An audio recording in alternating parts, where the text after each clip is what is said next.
Tonight, the Congress is closer to impeaching President Trump than ever before, as Speaker Pelosi and Chairman Schiff detail new testimony supporting the case for impeachment, much of it gathered from people who worked for Trump. So in our special report right now, let's dig into why so much damning evidence against Trump keeps coming from his own employees and how that impacts potential impeachment. Diplomats are telling Congress that Trump's aide worried he broke the law by following Rudy Giuliani's now infamous shadow diplomacy, that Giuliani was some kind of shadow Secretary of State pushing a corrupt agenda targeting Trump's rivals and putting his business interests above the United States. Now, remember, when Trump first won in 2016, Giuliani was gunning for the actual Secretary of State job. He was shuttling to Trump Tower and netting headlines from the AP to Fox News, claiming he was Trump's favorite for the job. John would be a very good choice. Is there anybody better? Maybe me, I don't know. Talking about John Bolton. But Giuliani didn't get that job or any cabinet post. That doesn't mean, though, that he stopped working for Trump. He just began to do it in a very important way for where the story's going.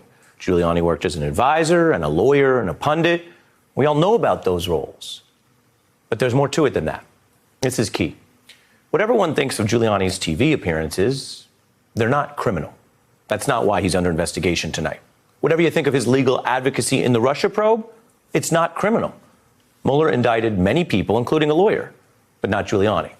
Now, the question facing Giuliani now is if he acted as not just a shadow diplomat, but as a bagman, a fixer, someone willing to do what real diplomats and real lawyers aren't supposed to do, the dirty work. And the evidence shows Donald Trump has pressed dirty work on his employees. It's part of his operation. He pushes them to do it. And if or when they resist, then he goes ahead and finds people outside the given organization or chain of command, whether that organization is his company or now, of course, the government. And he pushes those people to still go get what he wants, to do the dirty work. And this is important now, not just as some kind of criticism, but because it speaks to both strands of this Ukraine plot and the mounting impeachment evidence. The pushing for dirty work propelled Trump's career. It can be effective. It's also uncorked more witnesses and whistleblowers and now corroborating insider accounts against Trump than most politicians face in a lifetime. And here's exactly how it works. Some people get orders for dirty work from Trump, and they stand by him. Think Corey Lewandowski getting requests to obstruct the Mueller probe and endlessly defending Trump. Others do the dirty work, but ultimately may still turn. Think Michael Cohen. And some people begin resisting immediately. The Congress now is starting to hear from the people in those second two camps. The diplomats are just the latest examples, several rejecting the dirty work requests, however they came down from Trump or his shadow associates. This problem has now hit each of Mr. Trump's most famous lawyers. His first favorite, Roy Cohn, was indicted 3 times and disbarred in 1986. Michael Cohen, of course, in jail now on a campaign finance crime literally committed for Trump's election. Giuliani under investigation while his associates are under arrest. Back in the 80s, Trump told people about his scary fixer, Roy Cohn. Donald Trump said, if someone threatens me, I will go to Roy Cohn. It scares the hell out of them, and they back off. So it's a weapon for me. Roy Cohn is a weapon for me. When Trump thought his attorney general and government lawyers failed to control the Mueller probe, New York Times reports he erupted in anger over Jeff Sessions not protecting him and asked, "Where's my Roy Cohn?" Chilling. Trump wanted someone to do his dirty work inside the White House. And thanks to Mueller's investigation, we know when his own government staff refused the dirty work, they didn't want to do it. Then he went outside to outsource the dirty work. You could call that a shadow justice policy, the way people are saying shadow foreign policy right now. Bob Mueller called it, quote, substantial evidence of obstruction. Trump asked advisors like Mr. Lewandowski and Dearborn to do what government lawyers would not, press Mr. Sessions to try to take over the whole Mueller probe. He dictated to you exactly what he wanted you to put into the mouth of Attorney General Jeff Sessions, correct? I believe he asked me to deliver a message for Jeff to consider delivering himself. Asked. But Lewandowski says he took the orders and didn't complete them. Even he knew that dirty work was too far, which makes him more careful than his former colleague who's now incarcerated. Mr. Cohen admitting he committed crime to benefit his client individual one, Donald Trump. And that's why his arc has gone from doing and defending that work to what you see here, reporting to prison, and before he did that, blowing the whistle on Trump. He's more to us than just a boss. He's a mentor. He's a sage. He's like family. Mr. Trump is a con man. Mr. Trump is a cheat. I have fixed things, but I am no longer your fixer, Mr. Trump. That testimony called out all kinds of Trump actions. You remember it. But that is not what pushed Speaker Pelosi over the line on this impeachment quest. And that brings me to the third category as we think this through. The people who work for Trump but resist the calls for dirty work, be they his like-minded ideologues or be they civil servants.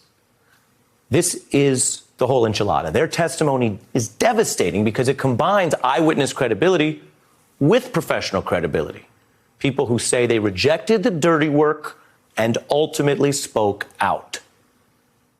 A whistleblower had apparently come forward from inside the intelligence community with an urgent and credible complaint that involves President Trump's communications with a foreign leader. This whistleblower is accusing the president of abusing his power and further accuses the national security structure around him in the White House of trying to cover it up. In the course of my official duties, I've received information from multiple U.S. government officials that the President of the United States is using the power of his office to solicit interference from a foreign country in the 2020 U.S. election. I told them again that there were a number of press accounts of statements that have been made by the Vice President and other high-ranking White House officials about General Flynn's conduct that we knew to be untrue. Those people who have been speaking out this whole time, but who are speaking out especially on Ukraine, are exposing what some of them call a criminal conspiracy inside the White House this year, also known as, quote, cooking up a drug deal. That's what Mr. Bolton has talked about as he assessed this tumultuous administration. It's obviously a great honor. It's always an honor to serve our country. The headline is Bolton objected to Ukraine pressure campaign, calling Giuliani a hand grenade. House investigators were told on Monday, quote, I am not part of whatever drug deal Rudy and Mulvaney are cooking up. Wow. That's John Bolton. He supports Trump. He worked for Trump. He wants Trump to succeed, but Bolton won't do the dirty work. Apparently, he's not standing for it either, because saying your president or his shadow advisors are cooking up a drug deal is the ultimate indictment, which brings us full circle to the cost of Donald Trump's dirty work. It may propel him in the short run. We've all seen some of that. But in the long term, people are talking. Consider how, as things got hot, Trump's business employees, they began talking, some flipping and going to jail, like Cohen, others merely cooperating, like Mr. Weisselberg. Others talked a bit, pleaded guilty, then went back to lying during investigations. You remember them. And others, of course, out of their public service work, stood up and said no, including law enforcement officials like Mr. Comey and Ms. Yates. That's all up until, say, a month ago.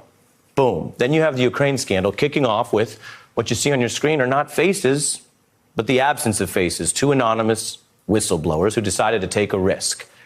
That was a few weeks ago, which set off the new round of these public servants and diplomats, most of whom we'd never heard of, but who have long records, many of them bipartisan. And the stories we've heard are largely from these people over the past few weeks, diplomats, ambassadors, civil servants, as I've said. They previewed John Bolton's concerns, who's now become a sought-after witness, along with these other people who appeared to quote the defense of Trump's dirty work, like Mr. Gordon Sondland, who says he was echoing Trump, according to reports, but maybe having second thoughts in that apparent denial of a bribe, of a quid pro quo. And then look at all the big fish on the screen. You have Giuliani and the Secretary of State he was shadowing, Mr. Pompeo, and then, of course, Mr. Pence, who was around for much of this. When you think about the trail of dirty work and the people on the screen, many known, some unknown, these people hold the keys to where the impeachment probe goes and if there is the impeaching of the president. These witnesses and potential witnesses, there's a lot of them. Now, we know some have already issued damning testimony.